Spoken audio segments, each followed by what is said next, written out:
Bienvenue. Dans cette vidéo, je vais vous présenter en détail tout le menu OSD du moniteur Xiaomi G27QI. Pour accéder à ce menu, il faut appuyer sur le joystick qui se trouve à l'arrière de votre moniteur. Faites une courte pression et vous verrez la croix directionnelle s'afficher à l'écran. Pour accéder au menu OSD, il faut pousser le joystick vers la droite.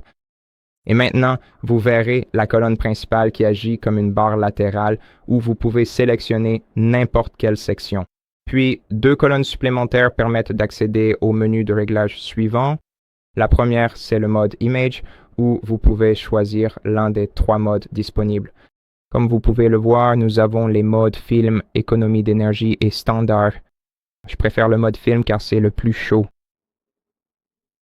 Ensuite, la luminosité avec le curseur que vous pouvez augmenter ou diminuer en utilisant votre joystick simplement en le déplaçant.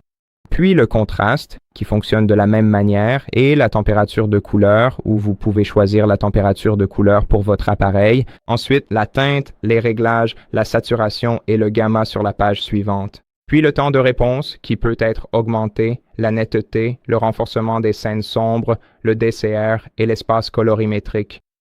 Et sur la dernière page, il n'y a qu'une seule option, restaurer les paramètres par défaut. Donc, si vous souhaitez réinitialiser tous les réglages d'image, c'est là qu'il faut aller. Maintenant, dans le mode jeu, si vous activez le mode jeu, il remplacera votre mode image actuel. Donc, si nous allons dans le mode jeu et que nous l'activons, le mode image devient indisponible. Puisque le mode jeu est en lui-même un mode image, il dispose pratiquement de tous les mêmes réglages que n'importe quel autre mode image de votre appareil.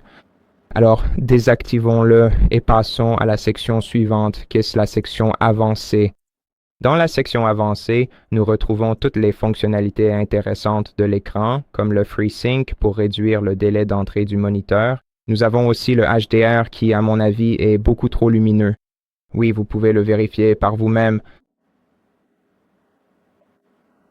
Maintenant, le taux de rafraîchissement qui activera le compteur de taux de rafraîchissement dans le coin supérieur droit de votre moniteur.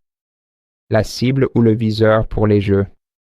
Donc oui, si vous jouez à CS, vous voudrez avoir le viseur au centre de votre écran en permanence. C'est donc ici qu'il faut aller. Mais c'est assez peu pratique de l'activer depuis ce menu.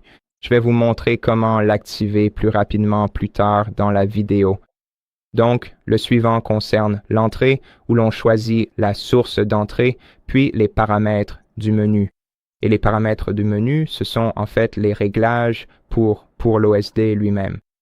Nous avons donc la rotation qui nous permet de faire pivoter le menu OSD et nous avons l'option de transparence.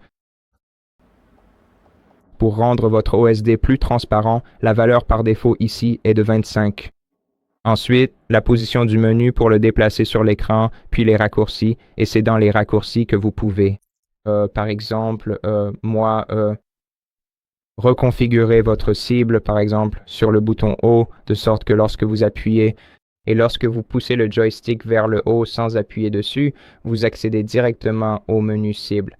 Si vous le sélectionnez de cette façon, maintenant, si nous désactivons l'OSD puis poussons le joystick vers le haut, nous irons instantanément au menu cible et nous pourrons choisir quelle cible nous voulons voir sur notre écran. D'accord, éteignons-le. Maintenant, le système où nous pouvons choisir la langue, où nous pouvons ajuster le format d'image, le volume sonore pour les haut-parleurs ou les écouteurs.